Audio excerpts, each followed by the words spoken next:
So now if you watch the mainstream news and you listen to the mainstream politicians, especially the GOP, they'll tell you that we have a Second Amendment and people are against regulating guns. Well, it turns out they're not.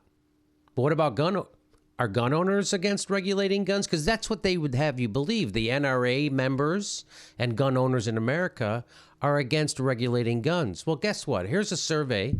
They did a survey from Johns Hopkins University, a national survey conducted by Johns Hopkins University. And what they found out was it turns out 89% of all respondents and 75% of those identified as NRA members support universal background checks for gun sales. What? Huh? What? 75% of NRA members? So you're talking over 7 out of 10? That's quite a majority, right?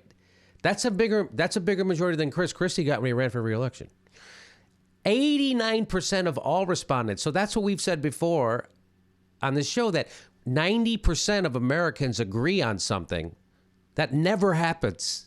They don't agree on 90%. That happened with even 75% of NRA members being on board. It didn't happen. We don't have gun regulation. We don't have universal background checks for gun sales. There's still loopholes. You can still go to gun shows. You can still sell into person to person.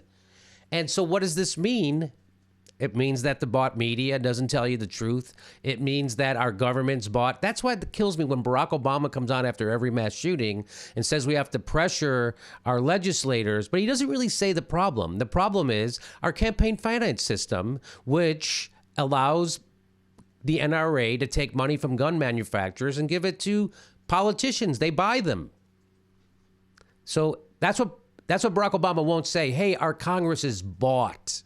He won't say it because he's also bought, but just by maybe not by the NRA, but he's bought by Wall Street. He's bought by the military-industrial complex.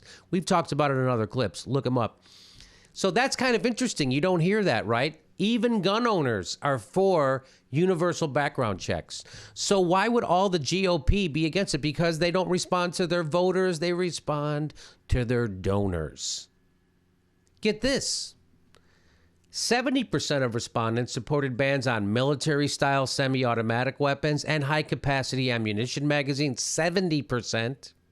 Slightly less than the more than 80% who backed measures restricting those who could buy guns, such as people with histories of domestic violence or serious juvenile crimes or even alcohol problems. This is from a Johns Hopkins national survey. By the way, this survey was done in 2013. So this information has been out there. In addition to favoring universal background checks, get this. The majority of, do I have this? Yes, I do have it. The majority of NRA members surveyed supported prohibiting people with recent alcohol or drug charges from purchasing guns. That's amazing. The majority of NRA members wanted to prohibit people with alcohol or drug charges to be able to purchase guns, and 70% supported a mandatory minimum of 2 years in prison for selling guns to persons who are not legally allowed to have one.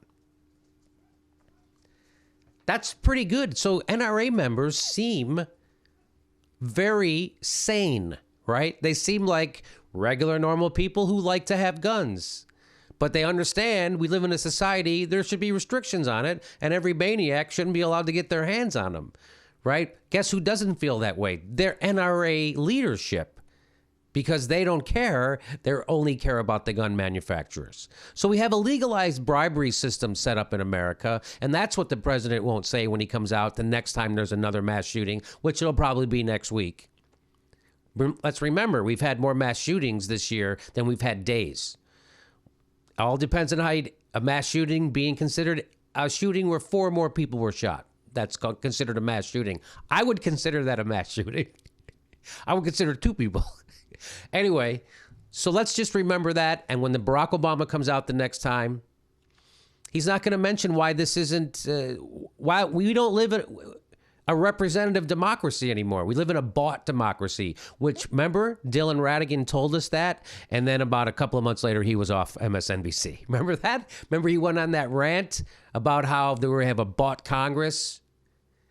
and where our wealth is being extracted out of this country. Corporations and Wall Street aren't investing in our country. They're extracting wealth. We have a bought government. He said that. Where is he now? Now, I don't know. He's growing tomatoes in a greenhouse somewhere in San Diego. Got rid of him. They got rid of Soledad O'Brien. They got rid of Ed Schultz. They got rid of Phil Donahue. They'll get rid of anybody who stands up. They get rid of anybody. By the way, Brian Williams lied. He's back on TV, right? Because he didn't lie against the war machine. He lied in favor of the war machine. That's why Brian Williams back on TV. You can lie as much as you want, but if you actually tell the truth, that's when you're going to get in trouble in the news business. Let's remember that. Okay. Americans, including gun owners, in favor of gun restrictions. Look at that. 2 years in prison for selling guns to persons who are not legally allowed. Look at that. That's why we're here. That's why my show exists. Tell you stuff like this. Make the connections.